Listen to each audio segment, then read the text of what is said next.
네, 12월 18일 수업 시작합시다. 자, 우리가 만들고 있는 파이썬 프로그램으로 뭐 데이터 분석이건 뭐건 어쨌건 이제 컴퓨터 안에서 실행되는 형태니까 결국은 프로그램인 거죠. 이 파이썬 프로그램 안으로 이제 외부에 있는 데이터를 끌고 들어와야 이제 그 이후에 우리가 그걸로 분석을 하든지 뭐 이런 작업들을 이어갈 수 있는데, 데이터 이렇게 갖고 올 수 있는데, 이 데이터의 출처가 여러 가지 유형이 있다는 얘기는 어제도 했었어요. 그래서 첫 번째 유형은 외부에서 데이터 들어오는 거,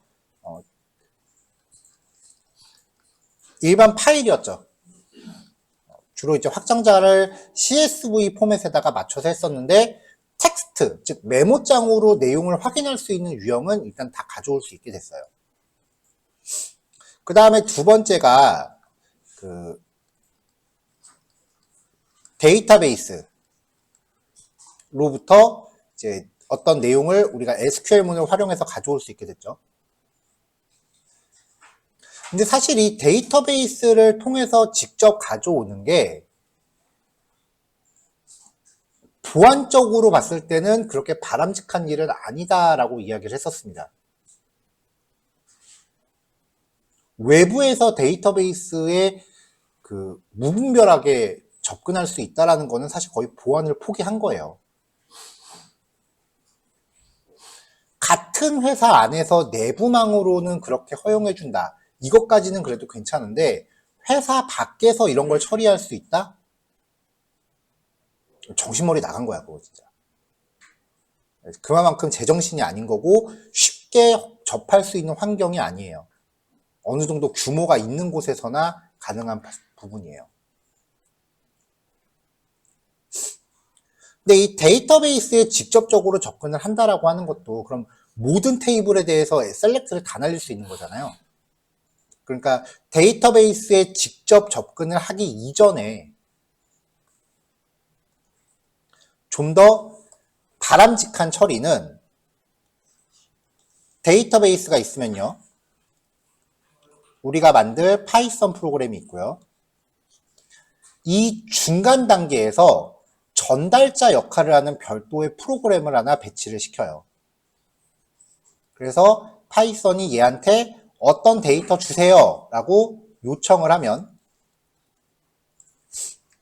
이 정체불명의 프로그램이 데이터베이스에 SQL을 대신 날려주는 거죠. 그러면 이제 이 데이터베이스는 거기에 대한 결과를 주겠죠. 그럼 이제 다시 이 프로그램이 그 결과를 잘 갈무리해서 파이썬한테 돌려주는 거예요. 이게 정석이에요. 자, SQL 할 때도 얘기했었습니다. 요청을 보내고 응답을 받는 이 관계를 뭐라고 한다고? 이때 얘를 서버라고 부르고 얘를 클라이언트라고 부르죠. 요청과 응답 관계가 성립이 되면은 무조건 서버 클라이언트라고 부르는데 요즘은 이게 어디서 굴러 들어온 용어인지 어느 날부터인가 얘를 백엔드라고 부르고 이쪽은 그래도 화면을 좀 갖고 있으니까 프론트엔드라고 부르더라고요. 웹에 한해서. 그러니까 요즘 웹에서 백엔드 프론트엔드라고 얘기하는 거는 사실 옛날부터 있던 얘기예요. 갑자기 지네들끼리 좀 있어 보이려고 용어를 만들어서 쓰기 시작한 것 같아.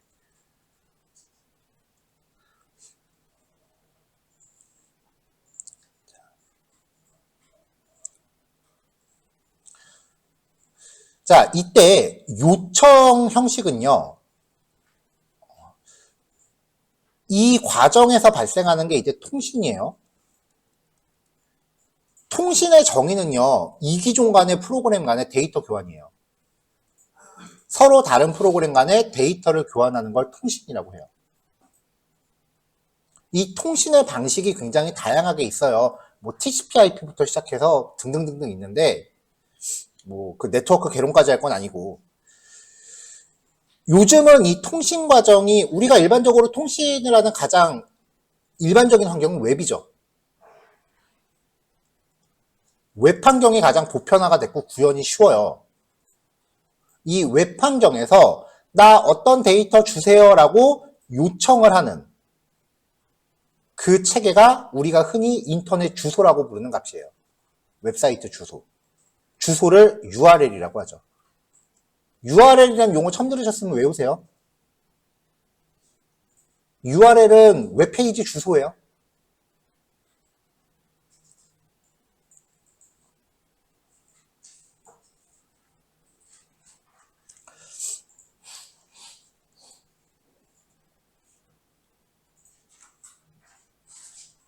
자, 그러면 파이썬에서 뭔가 요청을 했어, 서버 쪽으로. 어떤 데이터를 조회해 주세요. 혹은 저장해 주세요. 그것도 아니면 수정해 주세요. 삭제해 주세요. 우리가 배웠던 SQL로 할 수 있는 것들은 다 요청을 할 수 있어요. SQL로 데이터를 저장해 주세요. 혹은 데이터를 조회해 주세요. 혹은 데이터를 수정해 주세요. 그것도 아니면 삭제해 주세요. 크리에이트는 요청 안 날려요. 보통 이제 요청 보내는 거 넷 중에 하나예요.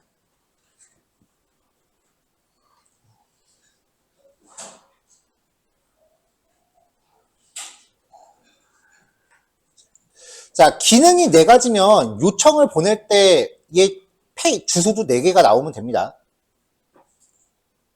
클라이언트 쪽에선요, 인설트를 위해서 보내는 요청, 데이터를 생성한다고 해서 크리에이트 요청이라고 부르고요. 이 크리에이트는 SQL 크리에이트가 아니에요. 데이터를 생성한다는 뜻의 크리에이트예요. 그 다음에 셀렉트 같은 경우는 데이터를 읽어오는 거죠. 리드에 해당하는 요청이고요. 업데이트는 그대로 업데이트. 딜리트는 그대로 딜리트.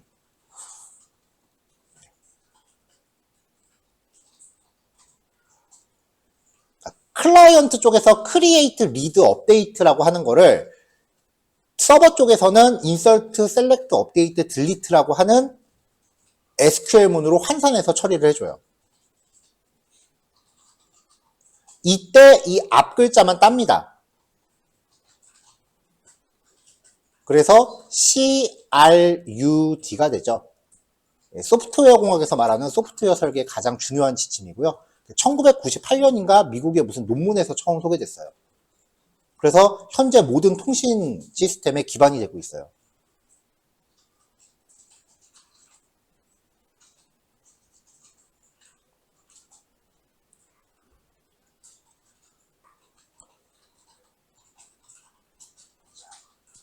그러니까 쉽게 요약하면 서버라는 시스템에 파이썬으로 이제 인터넷 주소 형태로 접속을 해야 되는데, 그때 접속할 때 저장용 주소, 조회용 주소, 수정용 주소, 삭제용 주소가 있다라는 거예요. 그럼 주소에 알맞게 접속하면 서버라는 녀석이 그 주소에 정해져 있는 기능들을 수행을 하는 거예요. 그리고 이제 서버가 클라이언트한테 결과를 전달해 주는데, 이때 결과의 형식이 가장 만만한 건 텍스트. 그냥 문자열만 틱 주면 되니까.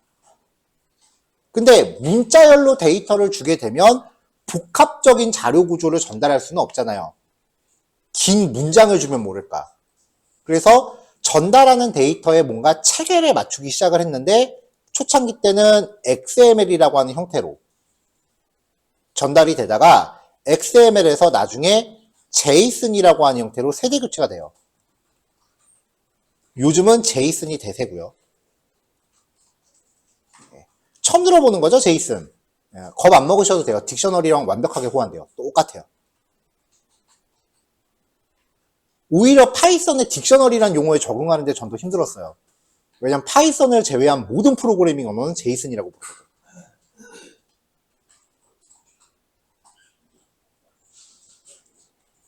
자, 요약하면 통신환경에서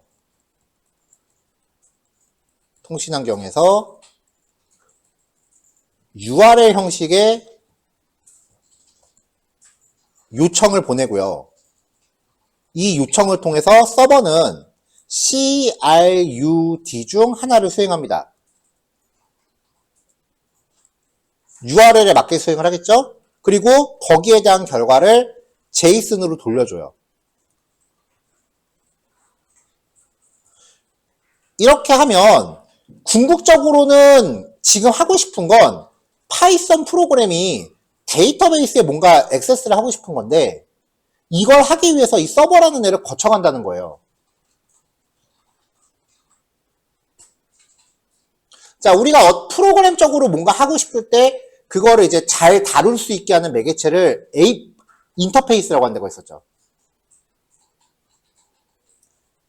그래서 이 서버도 일종의 인터페이스 역할을 하는 애고요. 이 CRUD 체계를 RESTful이라고 부릅니다.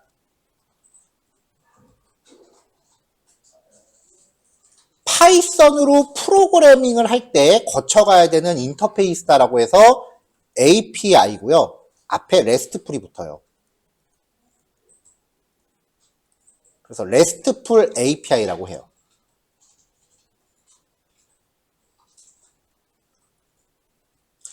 여러분들이 이 RESTful API랑 RESTful API를 직접 구축할 필요는 없어요. 이거 구축하는 과정만 4개월, 6개월 동안 주구장창 배우는 애들이 웹개발자 애들이니까. 하지만 완성된 RESTful API한테 뭔가 요청하고 결과를 받아오는 거는 여러분들 업무예요.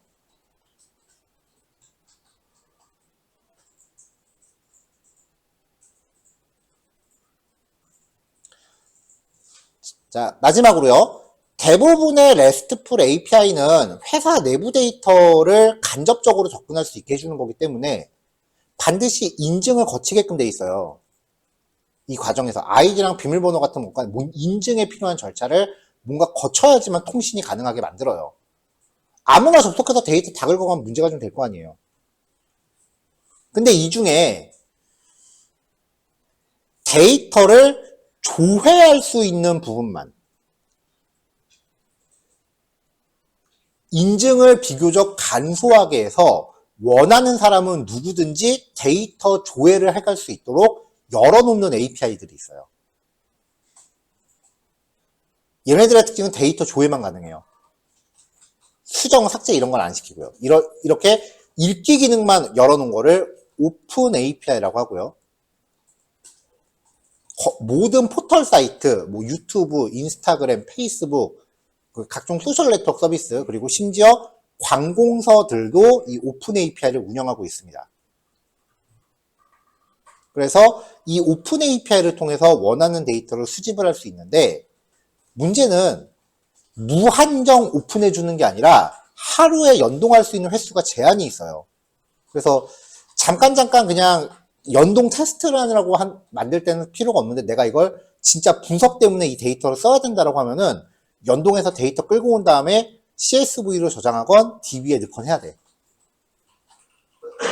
그래야 내가 횟수 제한 없이 내 컴퓨터 안에서 조회를 하니까요.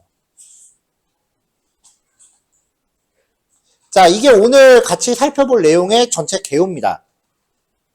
네, 잠깐 기다릴 테니까 필요하신 분들 각자 필기들 하세요.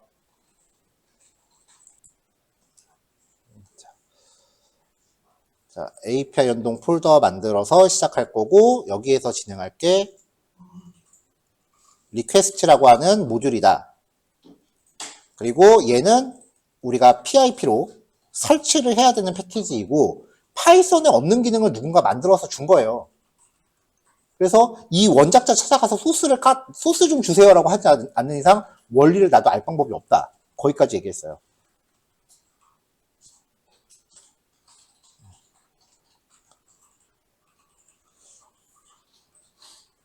자, 코딩 공부하실 때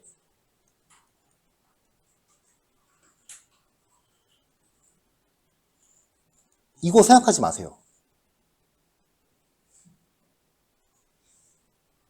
우리는 공학이에요. 왜라는 거는 인문학에서 따지는 거예요. 인간은 왜 태어났나, 우주는 왜 생겼나. 철학에서 생각하는 게 왜예요. 공학은 여러 가지 현상을 실험을 통해서 관찰을 한 다음에 거기서 공통된 규칙을 발견하는 거예요. 우리는 발견하는 거예요. 발견하고 이거를 정립시키는 게 우리가 공부하는 방법이지, 이거 왜 따지는 과목이 아니야, 이거. 여기서 왜 따지면 안 돼요. 철학과 가셔야 돼요, 그건. 코딩에서 왜를 따지면 어디로 연결되는지 알아요? 자, 모든 코딩의 근본은 뭐예요? 모든 컴퓨팅의 근본 데이터. 0, 1이죠. 이걸 뭐 서양 철학으로 연결할 수도 있고 동양 철학으로 연결할 수도 있어요. 실제로 돼요. 동양 철학으로 연결해 볼까요? 음양사상. 음양사상으로 연결돼요, 이거. 실제로 그래서 코딩을 명리학으로 푸는 사람도 있어요. 그게 말이 연결이 돼, 진짜. 지금 그 길로 갈 거야? 실험을 하세요. 그래서 규칙을 찾으세요. 그 규칙 안에서 자기만의 법칙을 만들어내야 돼요. 그거를 스스로 왜라는 거로 이제 정립을 하는 거지. 최대한 많은 실험을 하셔야지 한 가지 현상만 놓고 이건 왜 그럴까 뚫어져라 쳐다보는 거는 되게 시간이 오래 걸립니다. 공부하는데.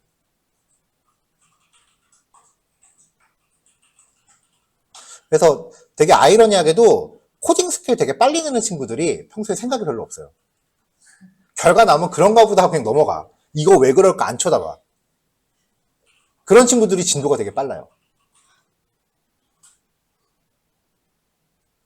이거 왜 그래? 그거 원래 그래? 그러고 넘어가는 거.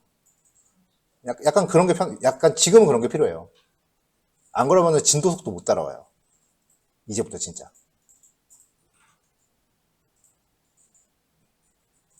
그래서 개강할 때 얘기했잖아. 원리에 대해서 좀 탐구하고 싶으신 분들은 나중에 대학문을 두드리시라고.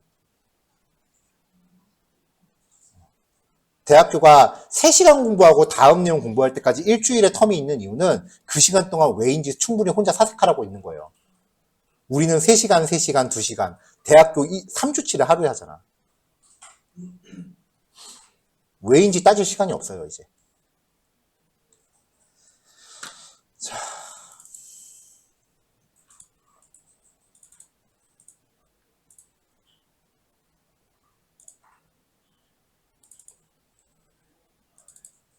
자, 그럼 이제 오늘도 새로운 패키지를 하나 깔고 시작을 해야 돼요.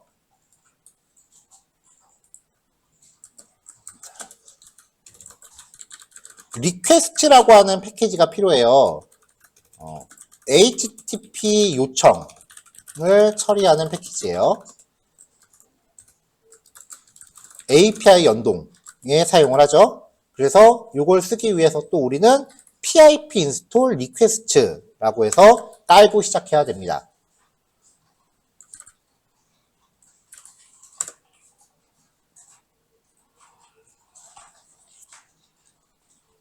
자, 설치하시면 되고요.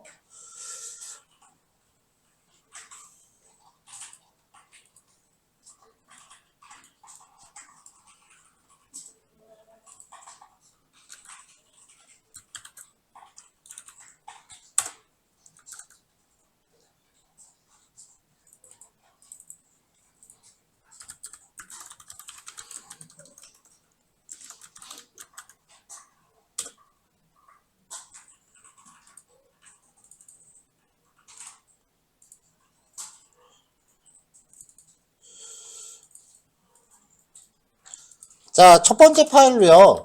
예제 simple http client라고 하는 예제를 만들었어요.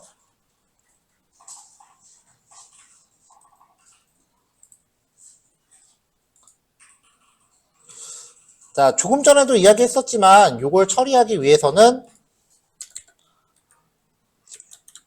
리퀘스트 패키지의 설치가 필요하다고 했죠.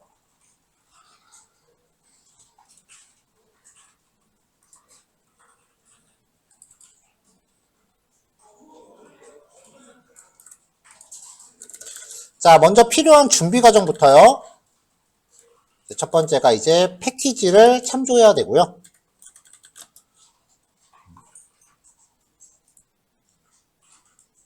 여기 넘버링 앞에 이렇게 기호를 붙이거나 괄호로 감싸거나 하는 게요. 여기 그냥 1이라고 하면은 옆에 개요에 숫자가 안 나오더라고요. 이게 좀 보기가 좀 불편해서 나름대로 머리 굴려갖고 좀 이렇게 좀 감싸기 시작을 했어요.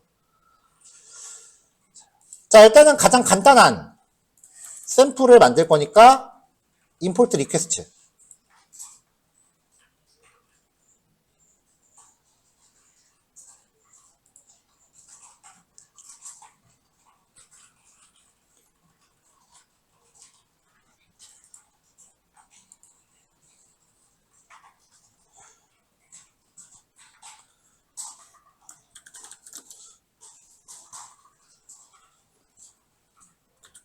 자, 그 다음에 접속할 데이터의 URL. 자, 오늘 사용할 URL은요, 제가 사전에 웹에 다 띄워놨습니다. 일단은 메모장 파일부터 갈게요. 요 주소를 웹브라우저에 코딩을 하신 다음에 웹브라우저에 직접 한번 넣어보세요.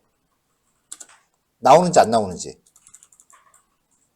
이렇게 텍스트 두 줄 넣은 파일이에요. 메모장 파일이죠. 만약에 안 나왔다 그럼 100% 주소 오타예요. 그러니까 본인이 오타가 났는지 안 났는지 확인하기 위해서 이렇게 한번 입력을 해보고요.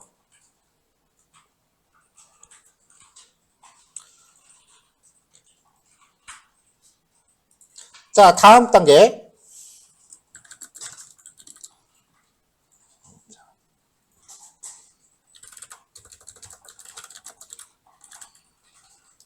자, 이제 데이터를 본격적으로 요청을 할 건데, 요청을 하기 위해서 세션이라는 걸 만들 거예요. 세션이라는 게 뭐냐면은,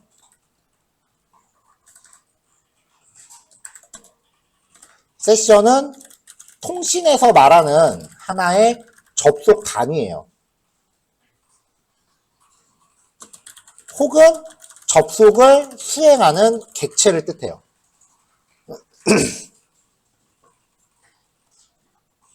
그러니까 웹사이트 같은데 만약에 동접자가 10명이다라고 하면은 세션이 10개다라고 표현을 해요.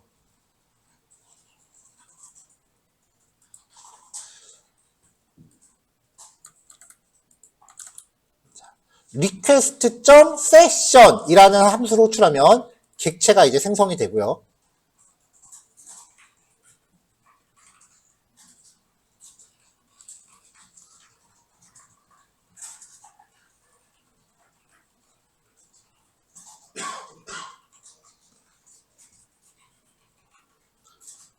그 다음에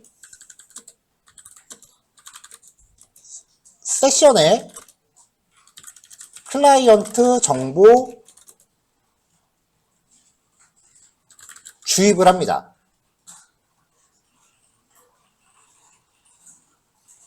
이게 무슨 의미냐면요. 일부 웹 시스템은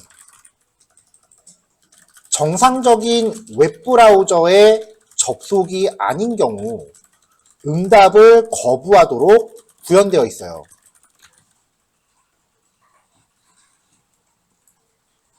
그러니까 크롬 브라우저나 익스플로러 혹은 MS 엣지 이렇게 일반적으로 통용되는 웹브라우저의 접속이 아니면 응답을 안 하게끔 아예 비정상 접속으로 간주하고 너 누구야 저리 가 하면서 접속을 차단하게 만들어져 있어요. 시스템 구현할 때 보통 그렇게 해요. 그래야 엄한 애들이 붙어서 크롤링하는 걸 막을 수 있으니까.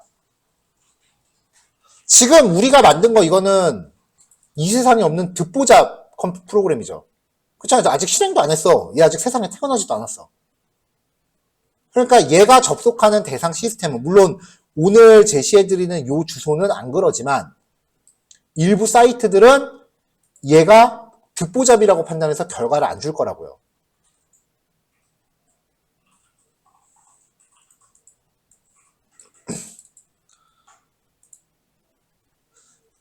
크롬 브라우저에서요.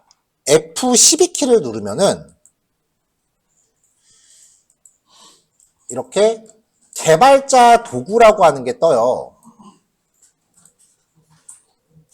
웹 개발하는 분들은 이걸 이제 필수적으로 쓰는 건데, 여기를 잘 보면 이 웹사이트에 각종 이것저것 다 뜯어볼 수가 있어요.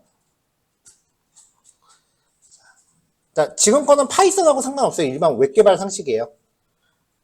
여기서 이제 네트워크 탭으로 이동을 하면은 웹 브라우저가 이 페이지를 보여주기 위해서 다운로드 받는 항목들이 다 떠요. 이미지 파일 같은 것도 여기 다 이렇게 뜨고요.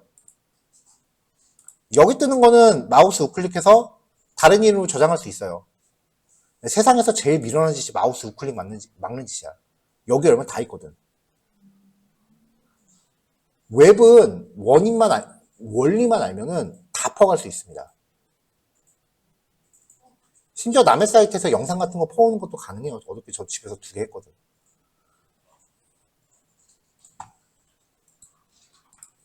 아무튼 여기서 이제 아무거나 딱 찍으면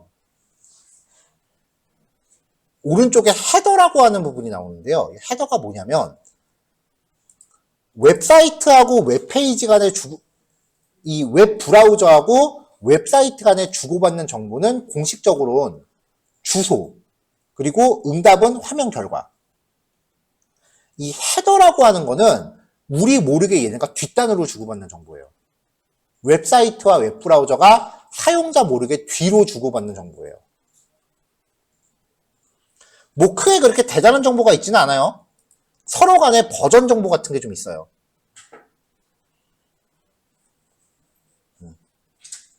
이런 거 보면 이제 웹사이트가 웹브라우저한테 나 이런 데이터를 처리할 수 있어. 뭐 이런 식으로 처리할 수 있는 데이터나 자신의 이름이나 뭐 이런 걸 주는 거예요. 여기 나오는 정보 중에 맨 밑에 유저 에이전트라고 하는 정보가 있어요. 이게 이 웹브라우저의 버전을 뜻해요. 자, 요걸 제가 쓱 긁어서 메모장에 가져가 볼게요.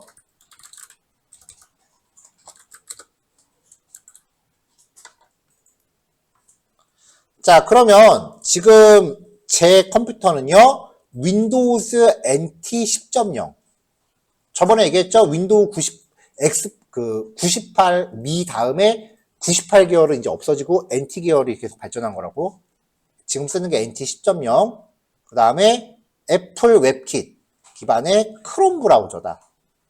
재밌는 거는 구글 크롬은요, 사파리를 개조한 거예요. 애플 걸 개조한 거예요.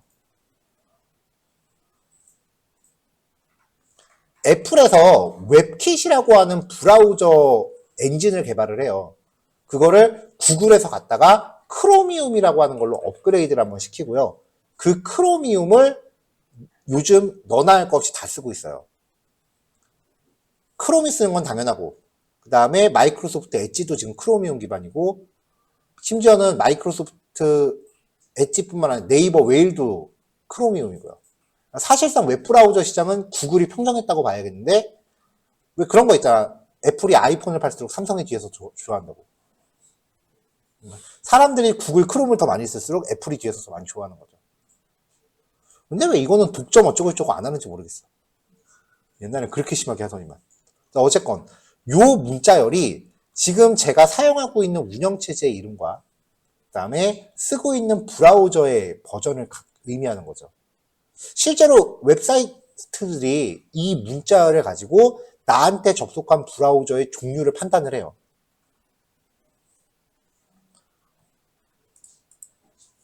여기 운영체제 같은 경우에 안드로이드는 안드로이드라고 찍히고요. 그 다음에 애플 계열은 아이폰, 그 다음에 아이패드, 마지막으로 아이팟. 이렇게 세 종류로 나눠져 있고요.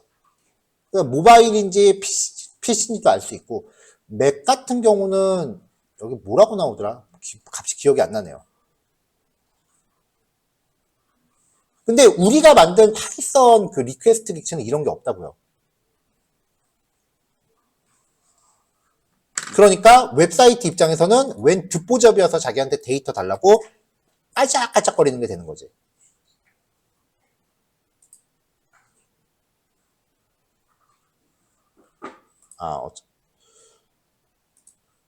그래서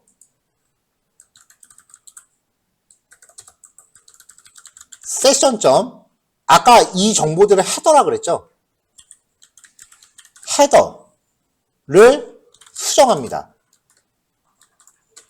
정보의 이름이 유저 에이전트였죠? 사실 수정이라기보단 없는 거 넣어주는 거죠. 여기다가 아까 가져왔던 브라우저 정보를 강제로 넣어줘요. 그럼 이제 우리가 만든 파이썬 프로그램을 내가 접속하고자 하는 웹사이트는 멀쩡한 웹브라우저라고 인식을 해요. 이렇게 하면 로그인을 해야만 들어가는 페이지를 빼고는 다 뚫립니다. 여기부터는 사실상 약간 해킹키가 들어가요.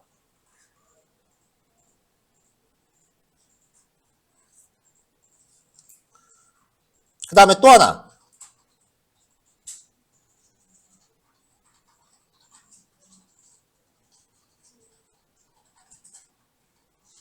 자, 여기서 제가 페이지를 하나 이렇게 이동을 했어요.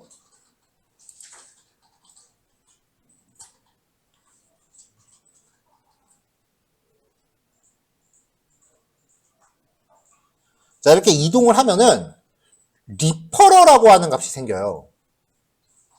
이 리퍼러가 뭐냐면 바로 직전에 머물렀던 페이지예요. 그러니까 예를 들면 이런 거야. 네이버 페이에서 결제하는 페이지인데 갑자기 이전 페이지가 쿠팡이네? 정상적일까? 네이버 쇼핑에서 네이버 페이 결제로 가야지 갑자기 쿠팡에서 네이버 페이로 갈 수는 없잖아요. 그러니까 이런 식으로 바로 직전에 머물렀던 페이지가 어딘지를 감지해서 이것도 보안 처리에 사용을 해요. 웹 개발할 때는.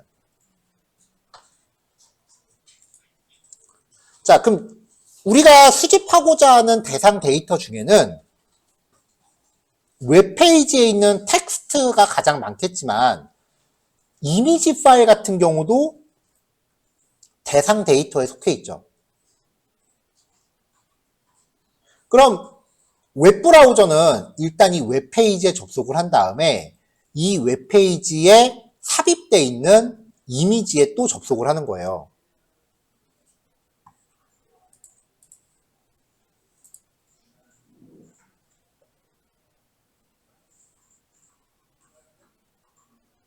그래서 실제로 이미지 파일을 선택을 해서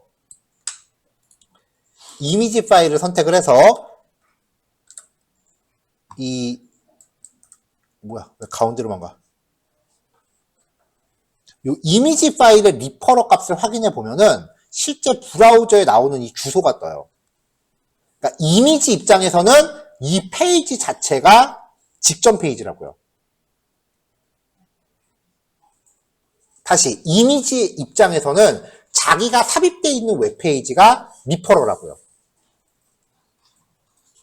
그래서 이미지를 제공하는 웹 시스템들은 리퍼러 값이 그 페이지 수가 아니면 외부에서 못 포가게 해요. 그게 가장 대표적인 케이스가 저거야. 어디 블로그 같은 데 가면은 글에 그림 다 깨져 있는 애들 있어요. 그게 딴 데서 퍼와서 그래. 딴 데 거 그냥 긁어와서 그래.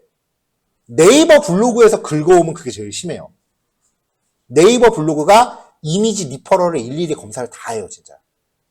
네이버 블로그 사진 보기가 되게 힘들어요. 왜냐면 네이버 블로그는 모든 이미지가 자기가 작성된 페이지가 아니면은 그림을 안 줘야 해.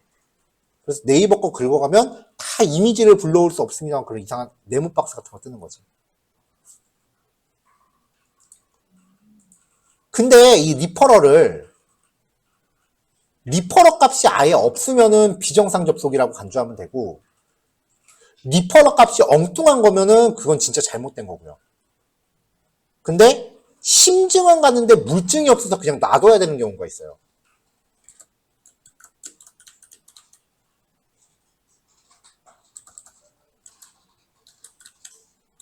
리퍼러 값을 빈 문자열로 놔두는 경우예요. 이건 뭐냐면, 이건 어떤 경우냐면은, 사용자가 이 주소를 한 땀 한 땀 브라우저에 직접 입력한 경우예요. 그것까지 막을 수는 없지. 다른 데를 통해서 들어온 게 아니라 사용자가 직접 주소를 다 타이핑해서 들어왔으면 그걸 막을 수는 없잖아요. 그 상황이 리퍼러가 공백인 경우예요. 이렇게 떼어놓으면은 이제 자세한 설명을 생략할게.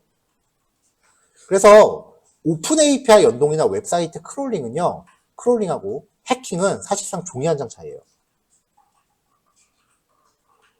이렇게 하면은 만약에 우리가 100번 시도해서 50번밖에 컨텐츠 수집을 못했다라고 하면 컨텐츠 수집은 100% 만능이 아니에요. 이렇게 해놓으면은 100번 수집해서 7, 80번 성공해요. 이거보다 더 높은 기술을 요구하는 경우는 로그인해서 해야만 이제 열람할 수 있는 정보들. 그건 나중에 또 거기에 해당하는 방법이 있으니까 그건 그때 가서 하고.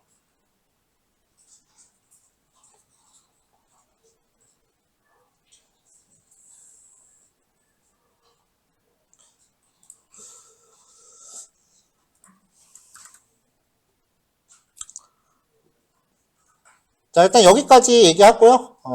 잠시 쉬었다가 이어서 진행할게요. 40분까지 오세요. 자, 이어서 다음 내용은요. 이제 접속에 대한 설정이 완료가 됐으니까 실제로 이제 데이터를 가져오는 거예요.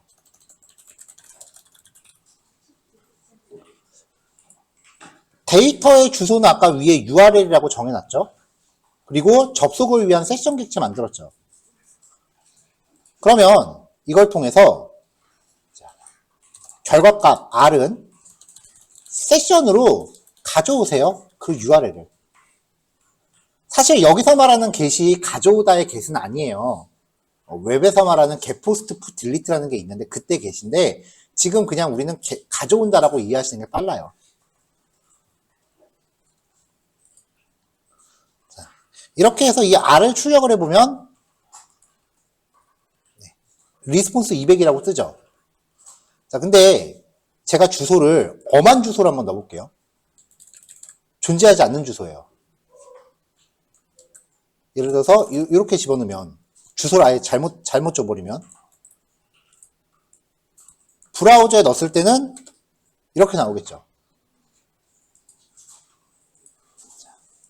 자, 그럼 이제 이 주소를 가져와라 라고 해보면 이렇게 뜹니다. 아예 사이트 주소 자체가 잘못됐을 때는 이렇게 가져와요. 자, 그럼 이제 이 상황에 대해서 대응을 하려면은 요거를 우리가 try 그 다음에 except exception as e 그래서 print 접속에 실패했습니다. 이렇게 처리하면은 예외 상황에 대응이 되겠죠?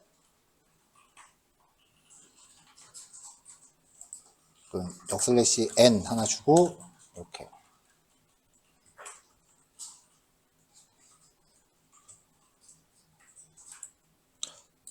그냥 프린트로 2개 쓰는 게 낫겠다.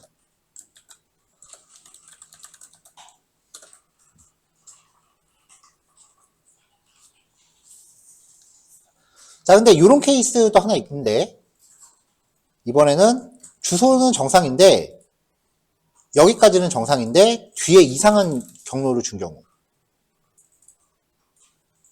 자, 뒤에 파일 이름을 이상한 파일을 줬어요. 이런 사이트는 있어. 근데 이 사이트 안에 밑에 이런 이름의 파일이 없는 거예요.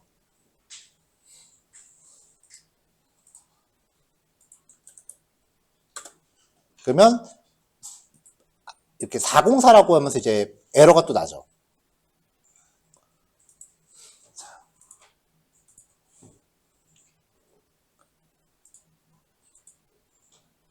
이때는 익셉션이 발생을 안 해요. try except를 빼도 별다른 에러가 발생을 안 해요.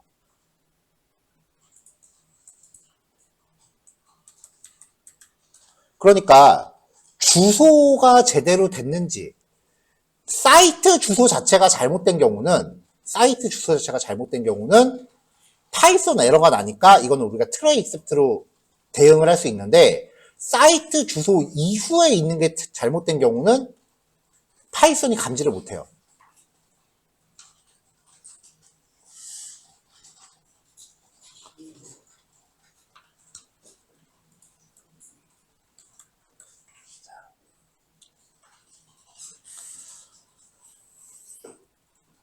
자, 이때 이 r이라고 하는 값에 보면은 프린트 r. 스테이터스 코드라는 값이 있어요. 이거를 출력을 해보면 404라고 뜨죠. 이 r. 스테이터스 코드가 의미하는 게 접속 결과 값이에요. 이거를 흔히 HTTP 상태값이라고 표현을 하는데, 이거는 필기를 좀 여기 적어 놓을게요. 자, HTTP 상태값. 웹사이트 도메인 자체가 잘못된 경우는 접속 자체가 불가능하기 때문에 파이썬 단에서 예외가 발생을 해요. 이 경우 예외 처리 구문으로 대응할 수 있어요. 근데 웹사이트 도메인은 정상이지만 그 사이트 안에서 존재하지 않는 페이지에 접근할 경우 예외가 발생하지 않아요. 이때는 웹사이트에서 반환하는 결과값,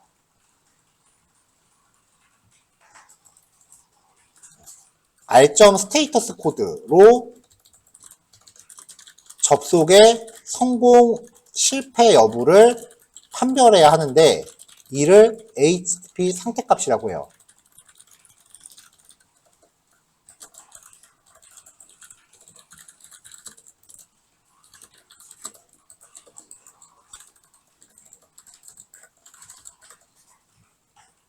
자, 그래서 상태값이 200인 경우는요, OK예요, 뜻이.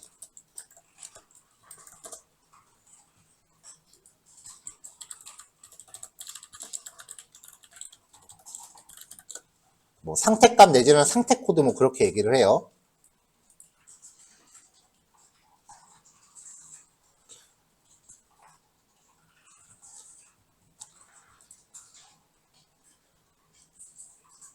자, 그 다음에 400번 같은 경우는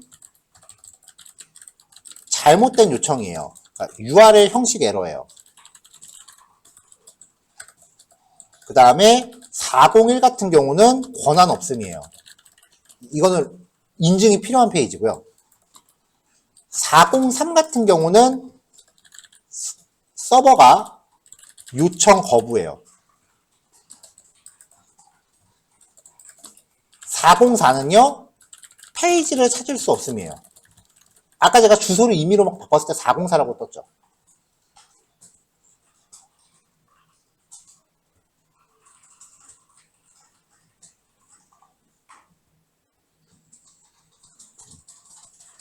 뭐 이거 말고도 여러 가지 값들이 있고요. 그 다음에 400번 때는 이 정도를 이제 보통 웹 개발하는 애들은 상식으로 기억을 하고요. 500번 때가 있어요. 이거는 내부 서버 오류, 접속 대상 시스템에서 에러,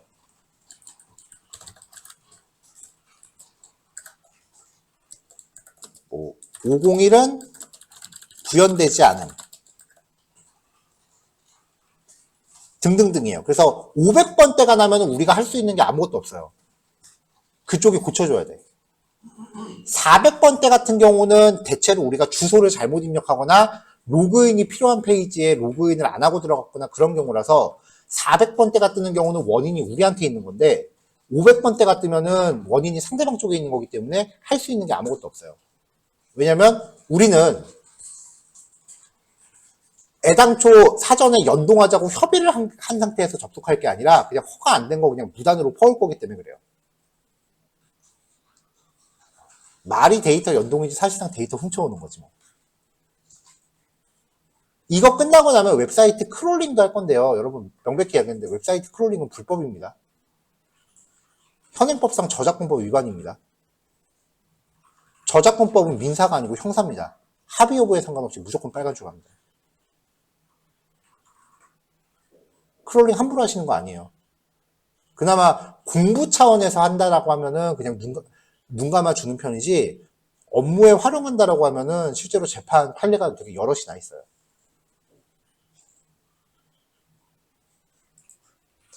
자, 다시 돌아가서요. 그래서 지금 이 코드 값에 대해서 이야기를 하면은 결과적으로 200이 아닌 경우는 모두 다 에러예요. 그쵸? 그래서 이 안에서 if r. 스테이터스 코드가 200이 아닐 때 이것도 그러면 이것도 에러로 처리해야 되잖아요. raise exception. 에러 메시지는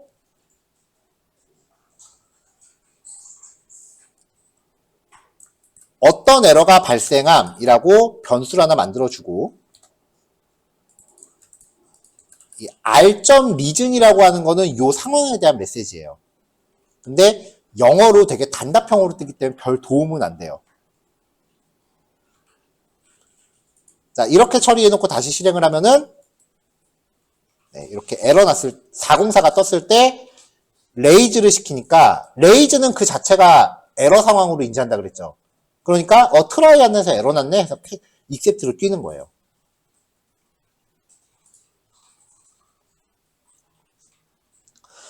자, 그럼 정상적인 주소를 처리하면,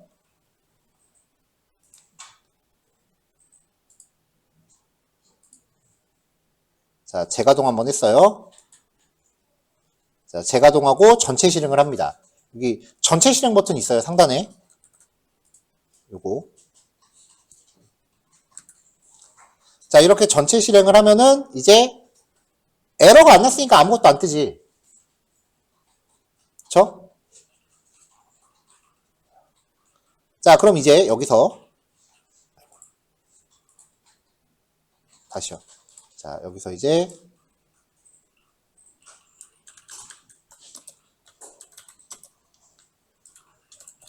수신된 응답 결과 확인을 해야 돼요. 일단 인코딩 형식을 지정을 합니다. r.encoding. 내가 이거를 어떤 방식으로 해석을 할지. 우리한테는 UTF-8하고 EUCKR 둘 중에 하나밖에 없다고 보시면 돼요. 일단 UTF-8이 현재 웹 시스템의 거의 99.9%예요. 일단 UTF-8 박으세요. 그리고 r.text라는 값을 확인하시면 이게 그 URL을 통해서 긁어온 내용이에요. 이렇게.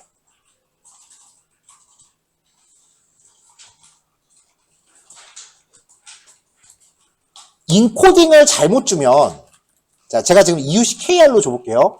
인코딩을 잘못 주면 한글이 깨져요, 이렇게. 그러니까 이거는 일단 UTF-8로 무조건 주고서 한글 깨지네 싶으면 그때 EUCKR로 바꾸세요. 어차피 둘 중에 하나야. 자, 그럼 이제 이렇게 가져온 내용을 어떻게 활용하는지에 대해서는 그 다음부터 이제 여러분들이 알아서 할 일이죠.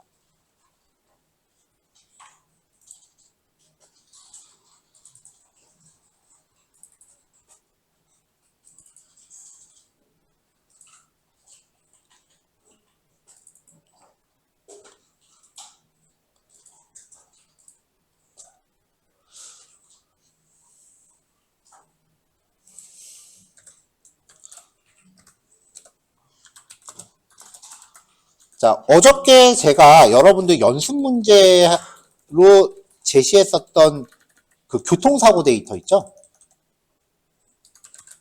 트래픽 acc.csv.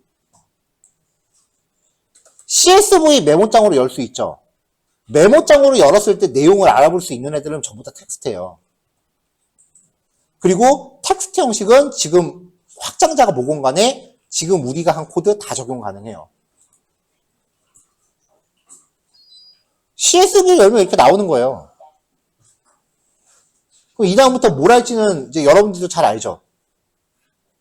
이거를 뭐 처리하는 거는 이미 진도 끝났으니까 굳이 안 할게요.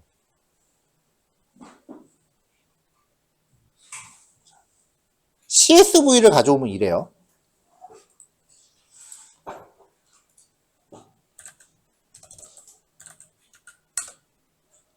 그러면 진짜 네이버를 크롤링 해보자 라는 생각으로 네이버 주소를 한번 박아볼게요.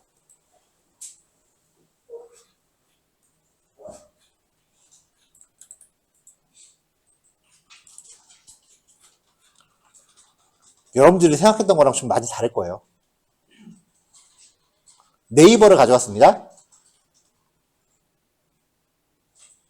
이렇게 나옵니다.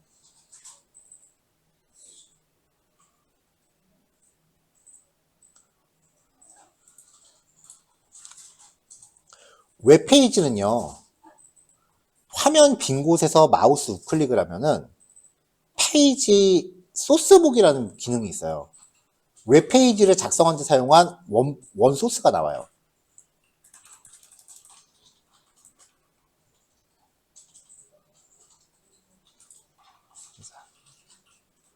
이걸 가져오는 거예요. 파이썬은. 실제로 이게 웹페이지 개발할 때 배우는 코드예요. 웹페이지 개발하면 이 코드 작성하는 방법을 배워요.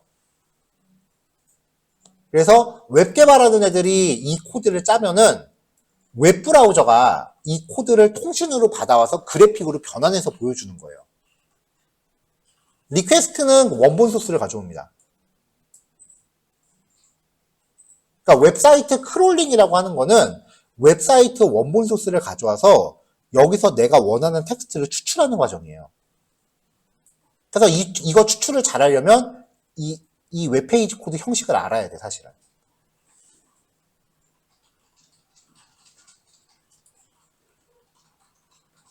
하지만 HTML 배우는, HTML하고 이제 CSS라는 걸 보통 같이 배우거든요. 그거 배우는데 보통 한 달이에요, 진도가. 우리는 약간 야매로, 속성으로 할 건데, 디테일하게 하려면 나중에 HTML이라고 하는 것도 이제 공부를 좀 하셔야 돼요. 크롤링을 잘 하려면.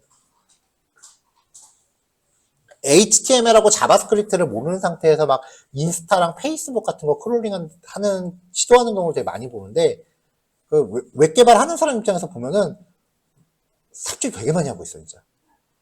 알면은 금방 할 수 있는데 모르니까 온갖 삽질을 다 하더라고요. 그래서 나중에 이쪽도 뭐 공부해야 될 뭔가가 추가적으로 있다라는 거, 그걸 알아두시면 되고요. 그럼 이제 HTML은 가져오는 게 너무 힘들잖아요. 이건 지금 당장 우리한테는 약간 넘사벽이라고. 물론 안 할 거 아니에요. 할 거예요, 조만간. 여기에서 이제 내가 원하는 값을 뽑아내기에 좀 수월하게 할 수 있는 그 BS4라는 패키지가 또 있어요. 걔를 쓰면 이제 추출하는 게 좀 가능하긴 하고. 일단은 텍스트에 만족을 하자고요.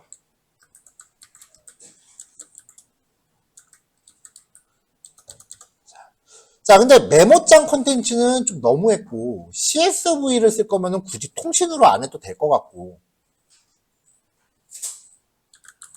이번에는 제가 또 미리 준비한 제이슨이라는 포맷을 가져와 볼게요.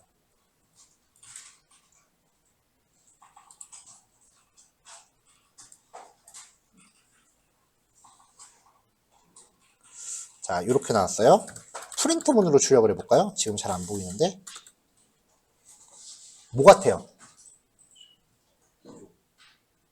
그러니까 형식이. 딕셔너리죠.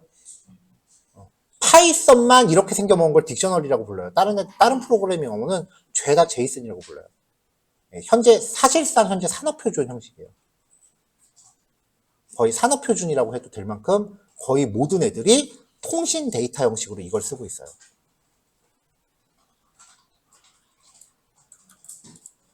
하지만 외부에서 갖고 온 데이터이기 때문에 문자열이라는 거.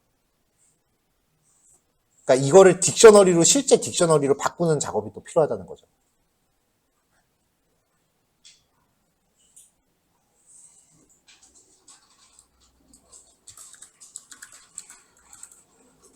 자, 저 제이슨 파일은 이제 이번 예제부터 진행을 할 거고요. 일단 요거까지 완성을 해 놓으세요. 완성하시면 다음 예제부터는 이제 세션 만들고, 그 다음에 접속해서 요거 예외 처리하는 건 요 정도 이제 코드 블록 하나에서 처리해도 되니까 일단은 요거까지 먼저 실습해서 완성을 해 놓도록 합시다.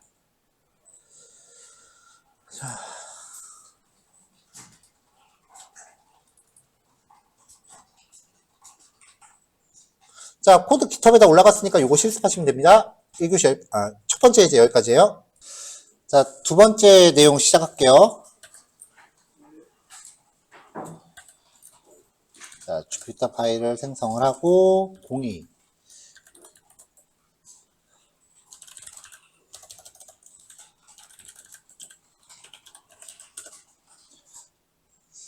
자, 두 번째 파일의 제목은 JSON 데이터예요. 자, JSON이라고 하는 건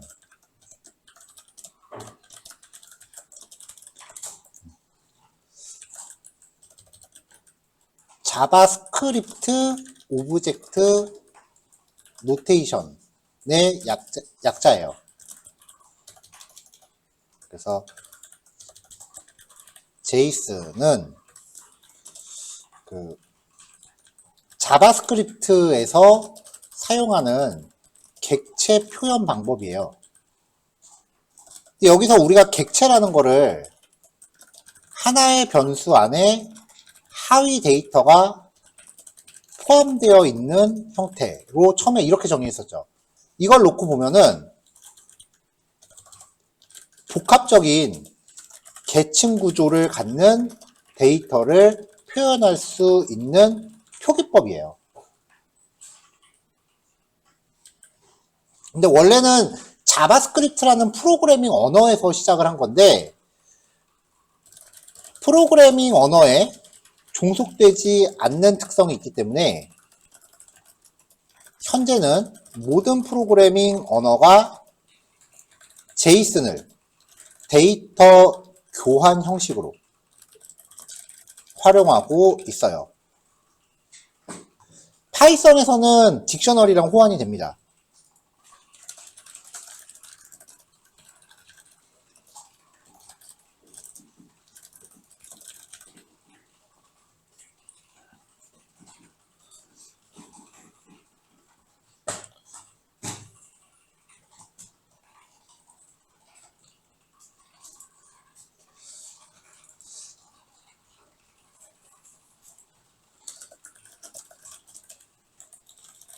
자, 그럼 준비 과정. 패키지 참조.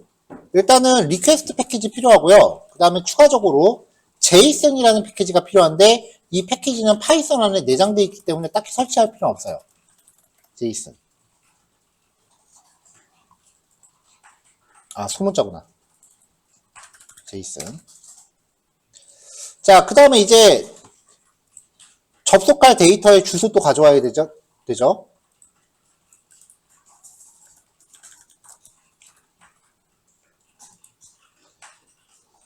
자, URL은 아까 했었던 주소인데 확장자만 JSON으로 바꾼 거를 제가 온라인에 미리 띄워놨어요. 자, 얘도 웹브라우저에 적용을 해서 잘 나오는지 한번 확인을 해보세요. 이렇게요. 근데 여러분들은 브라우저에 접속을 하면 이렇게 나올 거예요. 이렇게 이쁘게는 안 나올 거예요. 이쁘게 나오게 세팅하는 법은 조금 이따가 다음 예제에서 얘기할게요.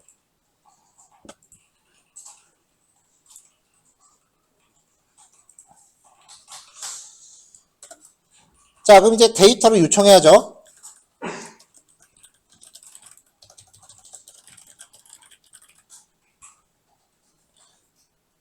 자, 데이터를 요청하기 위해서 세션 생성을 할 건데, 이제 조금 익숙해졌으니까 세션 객체 만들고 그 다음에 클라이언트 정보 주기까지 그냥 한 번에 갑시다.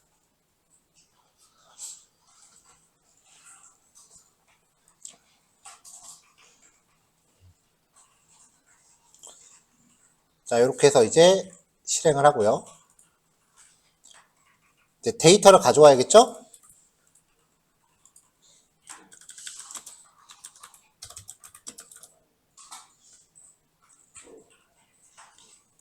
자, 그럼 여기서도 그냥 아까 했었던 그 try except 구문 그대로 쓰면 돼요.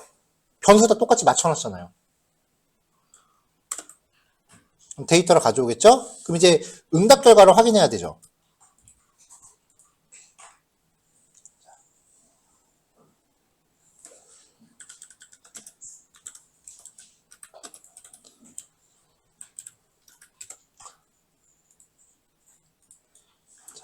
응답 결과를 확인하면 이제 네, 이렇게 문자열로 떨어지죠. 이건 이제 텍스트 데이터가 아니잖아요. 그러니까 이제 가져온 내용을 어떻게 활용하는지가 이제부터 중요한 부분으로 들어가요. 가져오는 것 자체는 그냥 이 코드 매번 복사 붙여넣기 한 다음에 주소만 바꾸면 돼요. 거의 대부분의 경우가 주소만 바꾸면 돼요. 근데 가져온 걸 어떻게 활용하는지는 얘기가 다르지. 처음에 공부할 때 이 가져오는 방법의 원리에 대해서 되게 집중하시는 경우가 많아요. 근데 가져오는 방법 자체는 그냥 이렇게 정형화됩니다. 그 프로그램의 특성은 어떤 데이터를 가져오고 그걸 어떻게 활용할지가 결정하는 거지 가져오는 방법론이 결정하는 게 아니에요.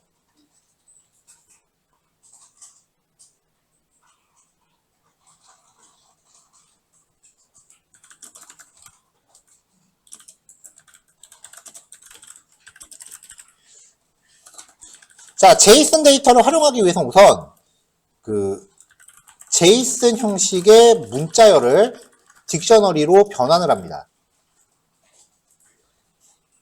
네, 별거 없어요. myDict는 json.rows 라는 함수에다가 가져온 데이터 던지시면 됩니다. 자, 이렇게 출력 확인해 보면은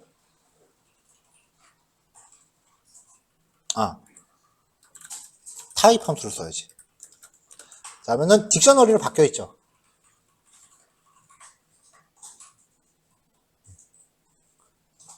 그럼 여기서 이제 이걸 어떻게 처리하는지는 그 다음 과정인 거죠.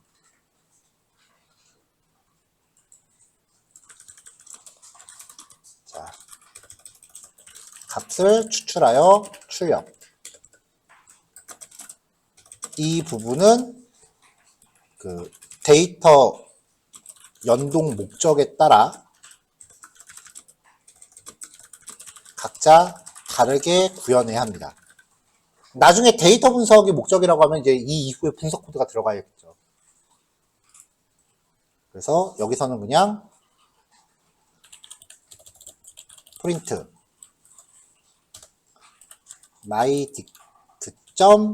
myDict의 name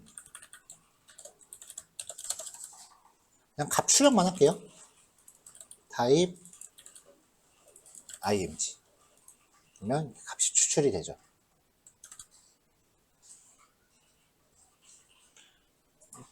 별거 없죠?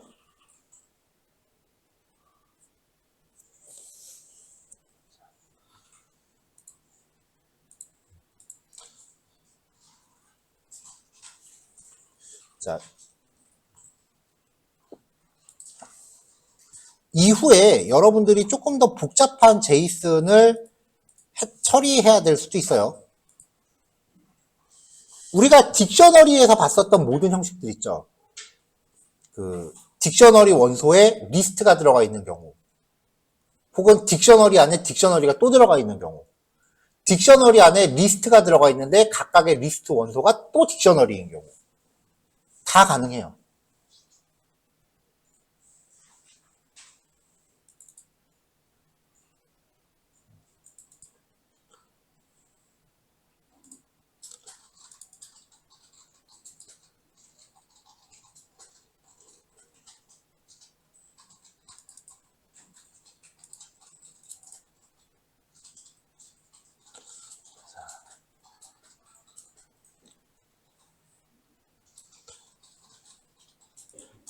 자, 다음 이야기 할게요. 자, 여러분들이 앞에 파일을 실습하시는 동안 새로운 제이슨 파일을 하나 온라인에 띄워놨어요. 주소는 아까랑 똑같고 마지막만 mysql.json입니다.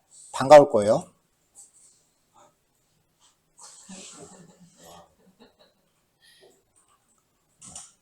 데이터베이스 테이블이 이렇게 제이슨에 대응이 돼요.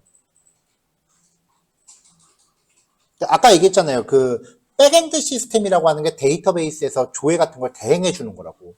그러니까 셀렉트의 결과를 이렇게 제이슨으로 표현하는 거예요. 보통은 테이블 하나만 전담하니까 보통은 요만큼만 나오고 말죠. 근데 지금 이거는 제이슨 파일 3개 만들기 귀찮아서 3개를 하나에다 우겨 넣은 거예요. 어차피 딕셔너리는 키와 밸류 짝만 맞으면 내 맘이잖아요.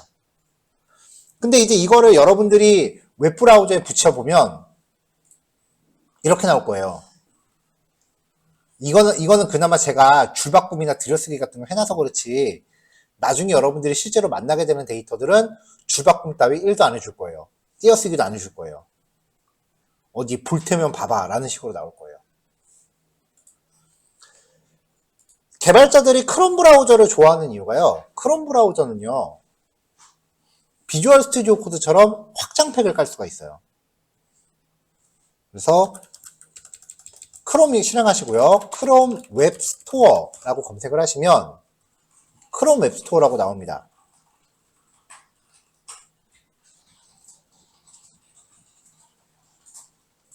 자, 요거는 지금 같이 따라오세요. 그래서 크롬 웹스토어를 타고 들어가서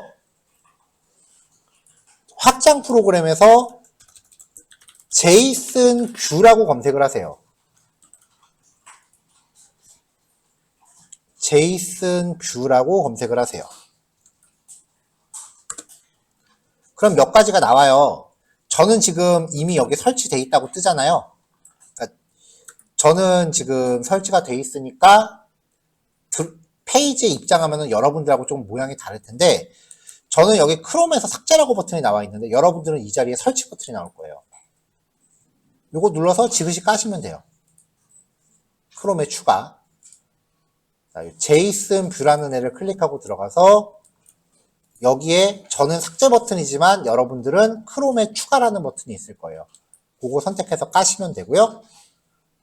설치 끝나고 나서 제이슨 페이지 새로 고침하면 이렇게 컬러링 적용되고 트리 단위로 열었다 접었다 하면서 볼 수 있게 돼요.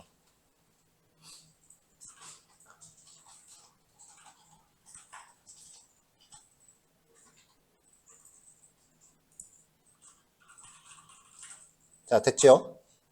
넘어갑시다.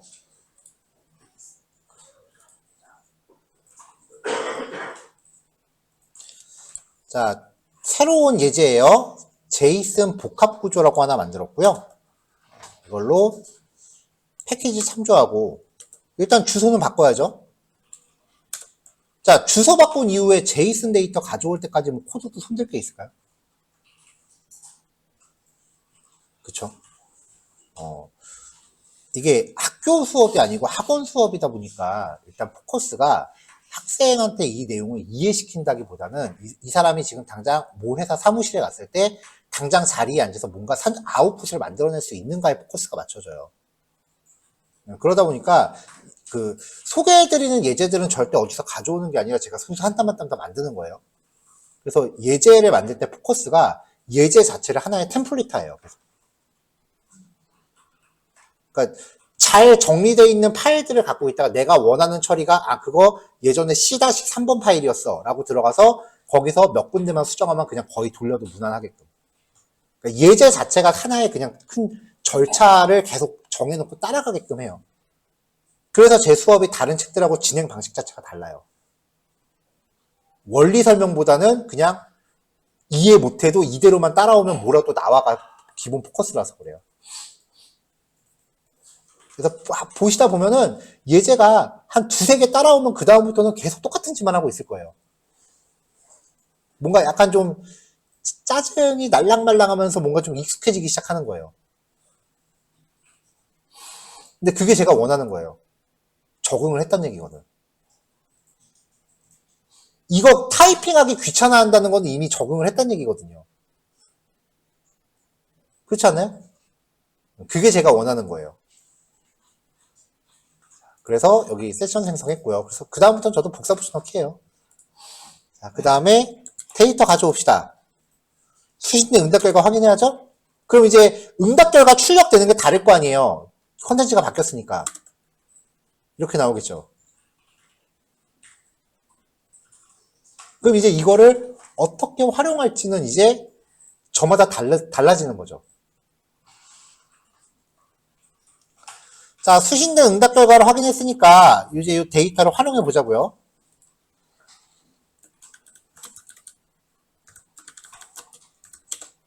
자, 일단 제이슨 데이터를 딕셔너리로 바꿔야죠. 자, 딕셔너리로 변환을 했습니다. 주르륵 하고 나왔어요. 너무 기니까 접어놓을게요. 크롤링 쪽 하다 보면은 출력량이 되게 많아요. 자, 딕셔너리를 바꿨으니까 이제 요걸 갖고 뭔가 처리를 할 거예요. 얘네들을 디파트먼트, 프로페서, 그 다음에 마지막 스튜던트 쪽에서 각각 CSV로 저장을 해보자고요.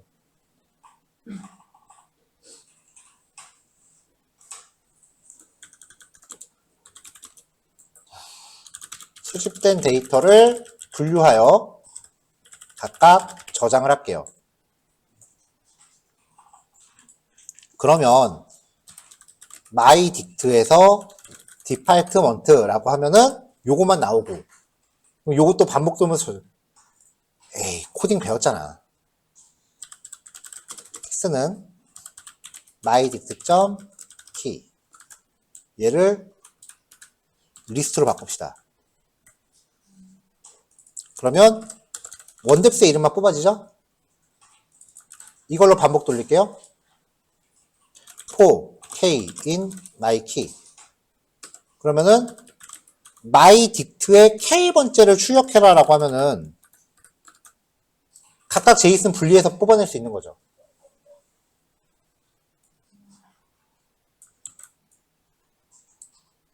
자, 그럼 이제 current는 요거예요. 보면은 공통적으로 얘가 다 리스트예요. 데이터베이스 테이블을 제이슨으로 바꾸면 리스트가 항상 들어가요.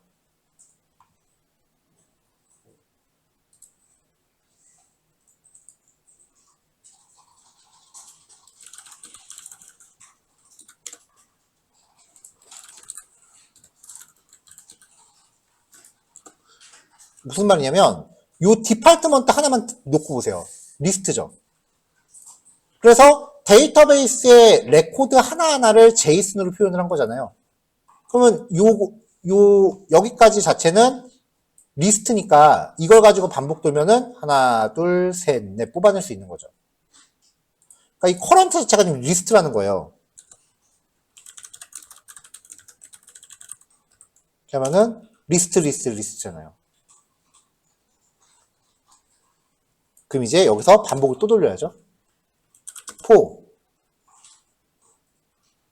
c in current iv로 갑시다.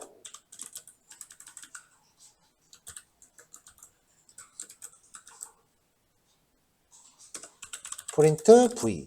자, 일단 한 번만 반복 돌리고 브레이크 걸게요. 양이 너무 많으니까. 자, 이걸로 돌죠.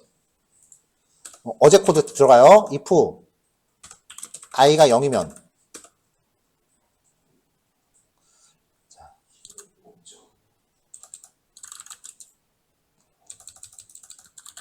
서브젝트는 요거 한 줄이 v죠. 요거 한 줄이 v예요, 현재. 그러면 리스트 v 점 키를 또 뽑아요. 어제 했던 거 지금 리바이벌 하는 거예요.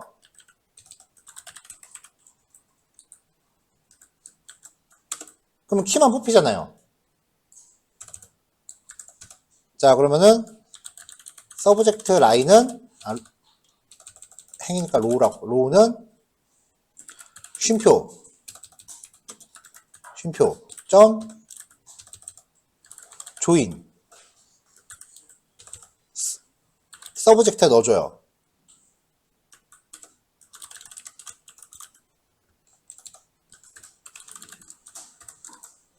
자, 이렇게 돌리면은 한 줄이 쉼표 단위로 들어가죠? CSV 처리하려면은 역슬래시 넣어줘야 되죠.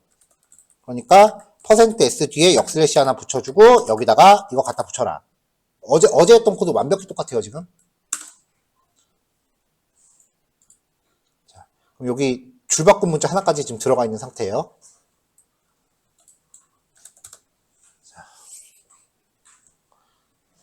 자, 이거를 첫 번째 줄에 걸어줄 거고, 그 다음에 두 번째 줄에 들어갈 거는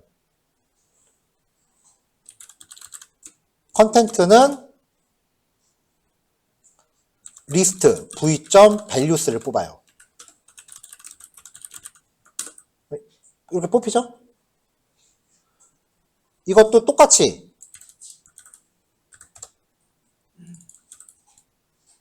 컨텐트 로우는 컨텐트 붙여라. 이렇게 하면은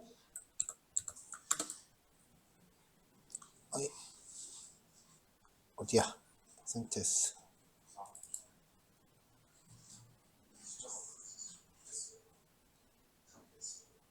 아, 저기 숫자 어제랑 똑같네. 그러면은 컨텐트는 리스트 랩 str의 컨텐트. 바뀌었죠? 자, 지금 하고 있는 게 요 k가 제이슨의 키 이름이죠. 프린트 k라고 하면은 디파트먼트잖아요. 그래서 fname은 %s.csv 여기다가 k를 갖다 붙일게요. 그럼 department.csv, professor.csv 알아서 만들어지겠죠?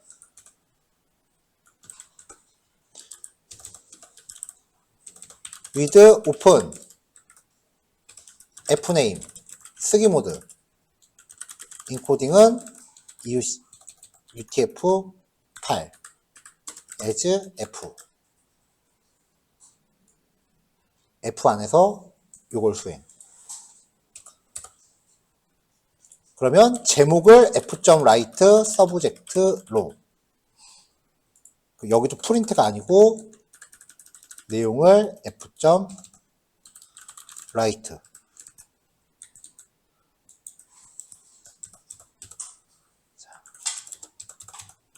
프린트 핀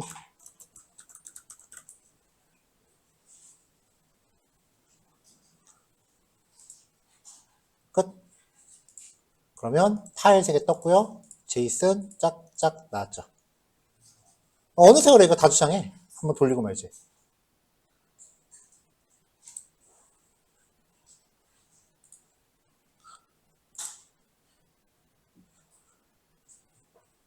자, 요거 올라갔습니다. 식사 다녀오시고 실습하시면 될 거예요. 자, 특이사항. 지금 요 코드에 안 배운 거 단 한 줄도 안 들어갔어요. 자, 여기까지 식사 맛있게 하세요. 자, 문제풀이 갈게요. 자, 일단 요 데이터를 가져오는 게 먼저니까 임포트 하고요. URL 정의해주고 세션 생성 그리고 데이터 가져오는 것까지 그대로 한 다음에 이제 딕셔너리로 변환까지 했어요. 자, 뭐 여기까지 뭐 이상 없죠? 자, myDict 안에 passengers.라고 하는 데이터에 접근하면은 리스트 형태를 얻을 수 있고요. 이걸 반복 돌면서 성별 값에 따라서 살았는지 죽었는지를 이제 따로 이제 카운트를 해서 비율을 계산하는 얘기죠. 자, 그래서 변수를 정의했는데요. 남자 생존, 남자 사망, 여자 생존, 여자 사망. 이렇게 변수 4개를 준비했고요. 갑자기 한글 변수 나오니까 당황한 거 아니죠? 분석용 코드 짤 때만 유독 한글 변수를 종종 써요, 제가. 자, 남자 생존. 만약에 성별이 남자고, 그리고 서바이브드가 true면은 남자 생존의 1 증가. 그렇지 않으면 남자 사망의 1 증가. 코드는 제일 쉽게 짰어요. mydig의 패신저로 반복 돌면서 i에 대해서 성별에 따라서 분기하고 생존 사망 여부. 그렇지 않을 때 또 생존 사망 여부에 따라서 일씩 증가시켜서 개수를 카운트를 했습니다. 근데 문제는 이걸 물어본 게 아니죠. 이걸 가지고 비율을 계산하라고 했으니까, 자, 남자 생존 나누기 남자 인원 생존 플러스 사망, 이걸로 생존을 나누고 또 사망을 나누고 해서 남녀에 대해서 생존 사망 비율을 계산을 했어요. 그랬더니 남자 같은 경우는 전체 중에 19%만 살아남았고 여자는 전체 인원 중에 74%가 살아남았대요.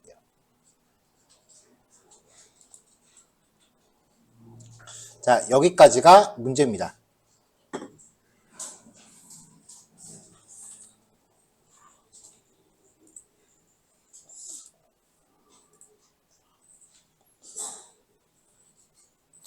자, 이 파일 올라갔으니까 이제 필요하신 분들은 참고하시면 돼요. 자, 여기까지 해서 제이슨 복합 구조에 관련된 이야기 마무리할게요. 자, 2단원 제목을요, HTTP 통신이라고 바꿨어요. 이제 오픈 API 연동하는 거는 3단원으로 따로 빼서 진행하려고요. 자, 2단원의 마지막 파일이에요. 그래서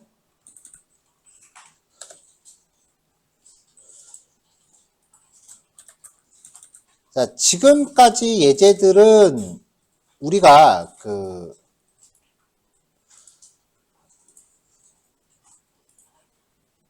텍스트 형식의 데이터만 하는 거죠. 확장자가 텍스트라는 게 아니라 이제 메모장으로 열리는 형식의 컨텐츠들이요. 근데 수집을 하다 보면 텍스트 형식 이외에 다른 형식을 해야 될 때도 있어요. 예를 들면은 변수에 담을 수 있는 게 아니라 직접 다운로드를 받아야 되는 파일 형식의 데이터요. 그래서 네 번째는 파일 다운로드입니다. 텍스트 형식의 컨텐츠 말고 나머지 것들은 어떻게 처리하는지 볼게요.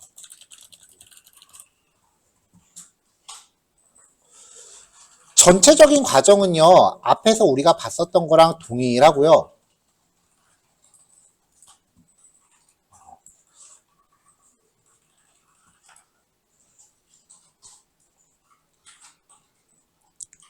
이제 마지막에 조금만 차이가 생겨요. 자, 얘는 바로 들어갈게요.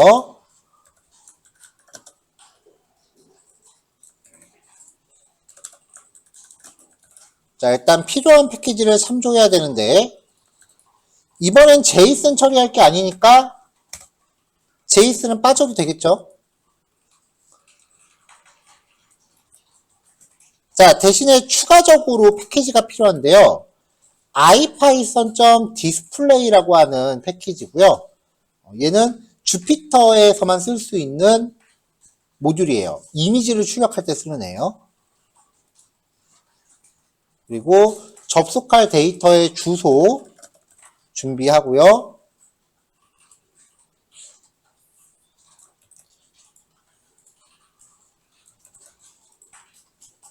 자, 접속할 데이터의 주소는 제가 또 sample.png라는 이미지를 온라인에 미리 올려놨어요.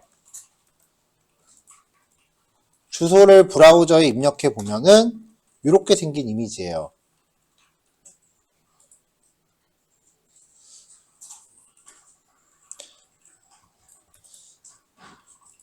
자, 그럼 이제 데이터를 요청해 봅시다. 마찬가지로 세션을 만들면 되고요. 그리고 데이터를 가져와야죠. 파일을 가져올 때는 기존의 데이터 가져오기에서 파라미터가 하나 더 들어가요.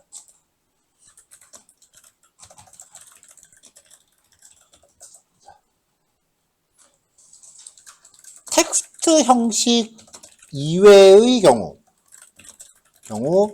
다운로드를 목적으로 경우가 두 번 들어가네. 다운로드를 목적으로 하는 경우 session.get 메서드에 string true 파라미터를 추가하셔야 돼요. 스트림이라는 게 뭐냐면은 프로그램 간에 혹은 기계 간의 데이터가 오갈 때 오가는 데이터를 텍스트가 아니라 진짜 전부 이진수로 바꿔놓은 거예요. 이진수들의 집합을 스트림이라고 불러요. 자, 그래서 여기에 string true라는 파라미터 하나를 추가로 줍니다.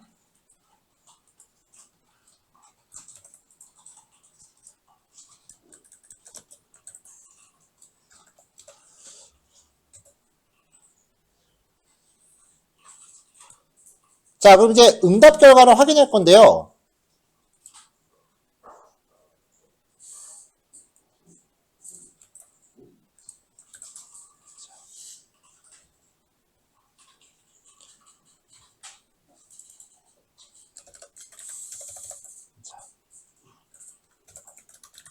스트림 데이터는 텍스트가 아니므로 r.row.read 메서드를 통해 추출해야 돼요.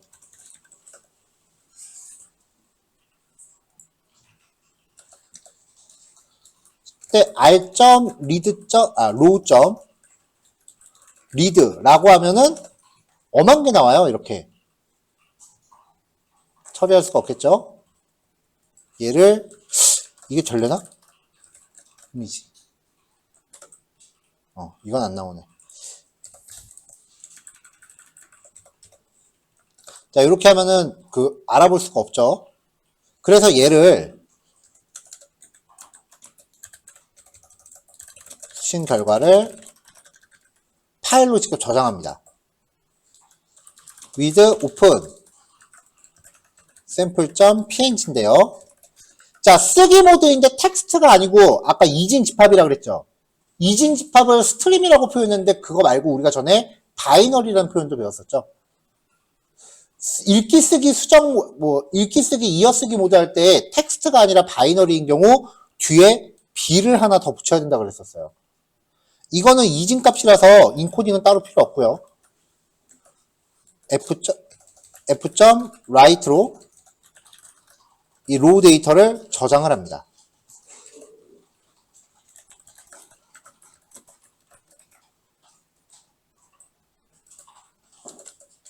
자, 그럼 컴퓨터에 sample.png가 생성이 돼요. 이거를 출력하기 위해서 이미지 함수한테 파일명을 주시면 떨어집니다. 근데 왜 이미지가 안 나오지? 네, 밑에 나오죠? 이렇게.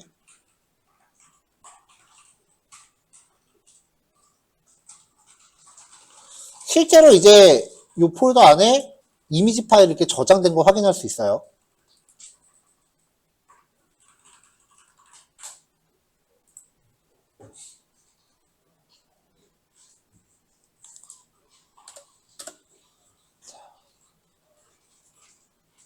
자, 요거까지 완성합시다. 이제 준비 다 끝났어요. 이제 3단원으로 넘어가서 본격적으로 오픈 API 연동해 볼게요.